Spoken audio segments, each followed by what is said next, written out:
Hello students, आपका एक बार फिर से वेलकम है। अपने कर रहे हैं द प्ले कैंडिडा और उसके कैरेक्टर एनालिसिस। और आज बारी है second most important character of Candida, that is Reverend James Mavor Morel.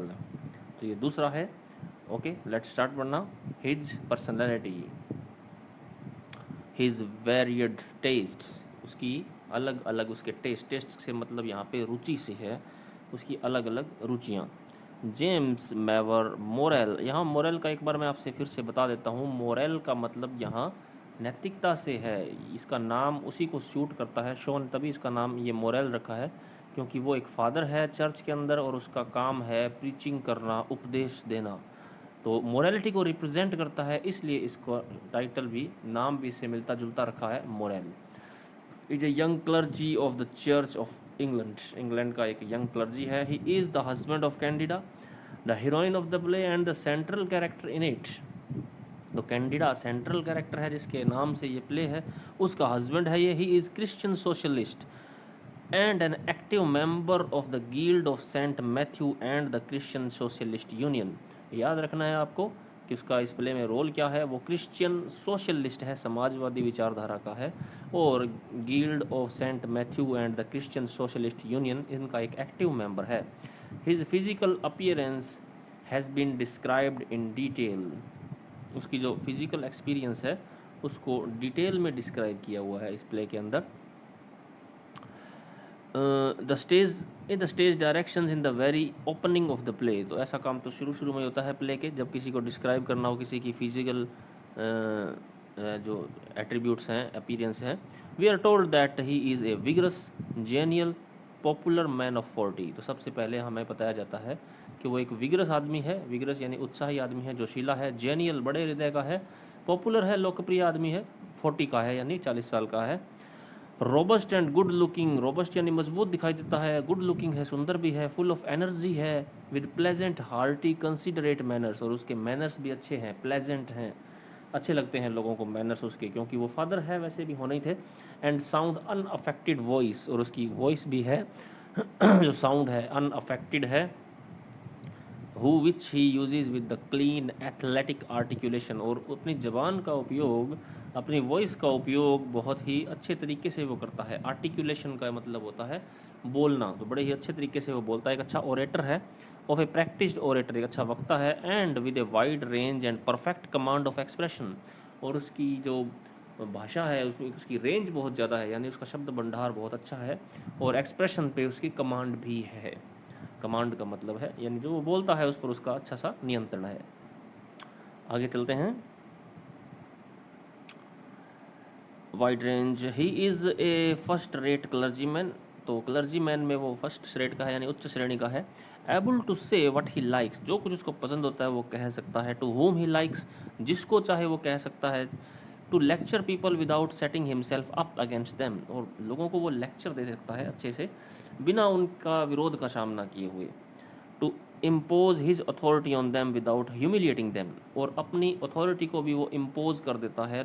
Impose करने का मतलब होता है थोप देना, यानी अपनी जो अथॉरिटी है, यानी जो कुछ वो मानता है सही है, वो लोगों पर वो थोप देता है अच्छे से, ये अच्छे से लोगों को बोल देता है।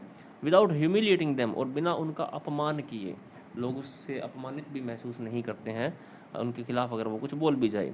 And an occasion to interfere in their business without impertinence, और ओकेजन, ऑन ओकेजन यानी कभी कभी तो वो उनके बिजनेस में भी इंटरफेयर करता है, उनके काम में, उनके व्यवसाय में हस्तक्षेप करता है। विदाउट इम्पर्टिनेंस, बिना इम्पर्टिनेंस के, यानी बिना मर्यादा खोए। इम्पर्टिनेंस का मतलब ऐसा व्यवहार जो अनुचित अनुचित हो बिल्कुल ही, तो वो बिना अनुचित व्यवहार किए उनके बिजनेस में दखल भी दे देता है। His wellspring of enthusiasm and sympathetic emotions has never run dry for a moment, तो उसके जो एंथ्यूजिज्म है वो वेल स्प्रिंग बताया गया है उसको, उत्साह जो है उसका बहुत ही एक अच्छे दर्जे का है। एंड सिंपैथेटिक इमोशन, और सहानुभूतिपूर्व जो उसके भाव हैं, has never run dry for a moment, वो कभी भी उसके स्वभाव से ख़त्म नहीं होते हैं। रन ड्राई का मतलब होता है ख़त्म हो जाना। He still eats and sleeps and hardly enough to win the daily battle between exhaustion and recuperation triumphantly. तो इसमें कुछ वर्ड्स आए हैं। So he still eats and sleeps hardly enough, तो वो अच्छा खाता है, अच्छी नींद लेता है। हार्डली इनफ यानी अपने मन भर के नींद लेता है। To win the daily battle between exhaustion and recuperation, तो जो उसका डेली का जो बैटल होता है हमारा, जिसमें हम थक जाते हैं और पुनः रिवाइव करते हैं। रिक्यूपरेशन का मतलब होता है वापस से जिंदा दिल हो जाना, वापस से अपनी ऊर्जा को प्राप्त कर लेना, रिवाइव कर जाना। ट्रायम्फेंटली, विदोल, विदोल का मतलब however, a great baby pardonably vain of his powers and unconsciously pleased with himself, he has a healthy complexion। तो फिर भी एक अच्छे बच्चे की तरह pardonably vain of his powers, जो जिसको अपने पावर्स पर घमंड है। वेन का मतलब घमंड होना, शक्तियों, पावर्स। पार्डनेबली जिसको माफ़ किया जा सकता है। कई बार हमें ऐसे आदमी मिलते हैं जिनको घमंड होता है अपने आप पर, लेकिन फिर भी हम उनको माफ़ कर देते हैं, हमें लगता है कि जायज़ है। And unconsciously pleased with himself, और अनकॉन्शियसली अपने आप से वो खुश भी बहुत है। He has a healthy complexion, उसका कॉम्प्लेक्शन बड़ा हेल्दी है। गुड फॉरहेड यानी रंग गोरा है, अच्छा, और गुड फॉरहेड अच्छा माथा है। With the brows somewhat blunt, उसकी भौहें जो हैं थोड़ी ब्लंट हैं, तीखी नहीं हैं। And the eyes bright and eager, आंखें ब्राइट हैं, उत्सुक हैं। माउथ रेजोल्यूट, माउथ जो है वो दृढ़ है, इरादे का पक्का है। And but not particularly well cut. And a substantial nose, और उसकी नोज़ भी है जो काफ़ी महत्वपूर्ण है। सब्सटेंशियल का मतलब है एक प्रमुख स्थान रखती है उसके चेहरे पर। With the mobile spreading nostrils of the dramatic orator void like all his features, तो पूरे चेहरे का बड़े ही बारीकी से विवरण दिया गया है इसके अंदर। आपसे जितना याद हो सके आप उतना इसको कर लेना, ज़रूरी नहीं है एक एक वर्ड, एक एक लाइन याद करना। थोड़ी बहुत इस, जैसे ये पहला पैरा है हमारा पूरा हो रहा है, तो इस पहले पैरे का आधा पार्ट आप कम से कम याद कर सकते हो। Of satility in addition to his devotion to religion and socialism, तो रिलीजन और सोशलिज्म के प्रति वो बड़ा डिवोटेड है। He is also interested in literature, literature में भी इंटरेस्टेड है वो। ब्राउनिंग उसका फेवरेट पोइट है। Browning's poems and other literary masterpieces adorn his bookshelves, Browning की जो बुक्स हैं वो उसकी शेल्व्स में, उसकी जो अलमारी है उसके अंदर उसकी शोभा बढ़ाती है। ओके, नेक्स्ट पॉइंट आते हैं, क्या है हमारा। ए ट्रू क्रिश्चियन हिज सिंसियरिटी, तो क्रिश्चियन बड़ा पक्का है वो। हिज सिंसियरिटी यानी उसकी ईमानदारी। देखते हैं। Moral has a high conception of his calling and also practice what he preaches, तो अपनी कॉलिंग का वो बड़ा हाई कंसेप्शन रखता है। अपनी कॉलिंग यानी अपने जो उपदेश देता है वो, उसके बारे में उसकी धारणा बहुत ऊंची है, यानी वो जो कहता है उसको प्रैक्टिस भी करता है। Practice is what he preaches, यानी जो उपदेश देता है उसको वो खुद भी अमल करता है। He is loving, sympathetic and considerate, अब ये क्वालिटीज़ हैं, वो लविंग है, प्यार करने वाला है, सहानुभूति रखने वाला है, ध्यान रखने वाला है। As a true Christian and socialist should be, जैसा कि एक क्रिश्चियन और सोशलिस्ट को होना चाहिए। When his curate has to go out into the cold, he ties his handkerchief round his neck to protect him from the cold। अब देखो वो कितना भला सोचता है, जब उसका क्यूरेट जो उसका काम करने वाला होता है, उसके अपने पास में रखा होता है उसने, जब उसको बाहर जाना पड़ता है ठंड के अंदर, तो वो उसको अपना हैंकरचीफ दे देता है और उसकी नेक के चारों तरफ बांध देता है ताकि उसको ठंड ना लगे। Though his father in law Burgess protests against this and says that he is spoiling his curate, हालांकि उसका जो ससुर वहीं होता है उस समय, जिसका नाम बर्जीज है। ये बर्जीज नाम बुर्जुआ से पड़ा है, बुर्जुआ यानी मध्यम वर्ग। तो बर्जीज जो उसका फादर इन लॉ था, उसकी मेंटेलिटी मध्यम वर्ग की जैसी थी, तो उसका नाम बर्जीज रख दिया गया है।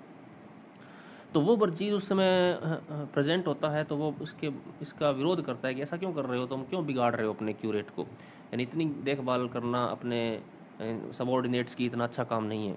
He gets Burgess contract cancelled because he knows that he overworks his employees. अब जो उसका दामाद है ये मोरेल, ये बर्जीज का कॉन्ट्रैक्ट जो है कैंसिल करवा देता है, अपने ससुर का काम भी बिगाड़ देता है। क्यों बिगाड़ देता है? क्योंकि उसको पता है कि उसका ससुर अपने एम्प्लॉयज़ से, अपने कर्मचारियों से ओवरवर्क करवाता है। Page them lowest possible wages, और उनको पूरा भुगतान नहीं करता है, वेजेस यानी उसकी तनख्वाह बहुत कम रखता है। And thus his tenders are the lowest, इसीलिए उसके टेंडर लोएस्ट होते हैं, यानी जब वो कुछ किसी काम का टेंडर प्रस्तुत करता है तो सबसे कम रेट का देता है। सबसे कम रेट का क्यों देता है? क्योंकि वो आगे अपने एम्प्लॉयज़ को बहुत कम तनख्वाह देता है, उनका शोषण करता है, इसलिए वो उसके टेंडर को कैंसिल करवा देता है। तो देखिए इसका मतलब ये है कि वो अपने फैमिली वालों की पक्ष नहीं लेता है, यानी अपने काम के प्रति पूरा ईमानदार है। Okay, for this reason he is angry with him and considers him to be a scoundrel. अब इस वजह से उसका फादर इन लॉ उससे नाराज़ होता है और उसको स्काउंड्रल मानता है, यानी दुष्ट आदमी मानता है। He is never tired of working for the good of his parishioners. और ये मोरेल जो है कभी भी थकता नहीं है अपना काम से, और अपने पैरिशनर्स की बड़ी ध्यान रखता है वो। पैरिशनर्स होते हैं जो, जितना वो फादर का इलाका होता है, एक चर्च का इलाका होता है, उसके अंदर आने वाले सारे व्यक्ति उसके पैरिशनर हैं, उसको पैरिशन बोला जाता है। Evening after evening he goes out lecturing how now to one society and now to another. और उस वो हमेशा उपदेश पर उपदेश देता रहता है बिना थके। He has hardly any time left for himself and his family. अपनी फैमिली के लिए और ख़ुद के लिए बहुत ही कम समय वो निकालता है।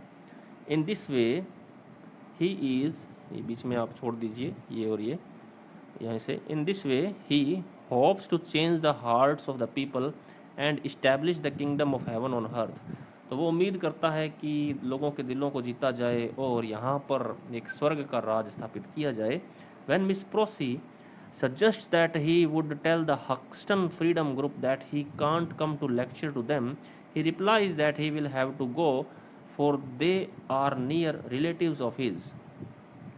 तो एक बार क्या होता है, मिस प्रोसी जो उसकी टाइपराइटर होती है वो उसको बताती है कि हक्सटन फ्रीडम ग्रुप वालों ने उसे बुलाया है लेक्चर देने के लिए, तो वो जा नहीं सकता वहाँ पे। तो वो कहता है कि नहीं मैं वहाँ जाऊँगा। He replies that he will go have to go, क्योंकि उसे जाना पड़ेगा। They are near relatives of his, क्योंकि वो उसके नज़दीकी रिश्तेदार हैं। As they have the same father in heaven. और रिश्तेदार कैसे हुए, वो ये कहता है रिश्तेदार इसलिए हैं क्योंकि उनका फादर एक ही है। As they have the same father in heaven, कि भगवान सभी का है, भगवान सभी का बाप है, तो वो भी भगवान के बच्चे, मैं भी भगवान का बच्चा, तो मेरे रिश्तेदार है तो मैं क्यों नहीं जाऊँगा।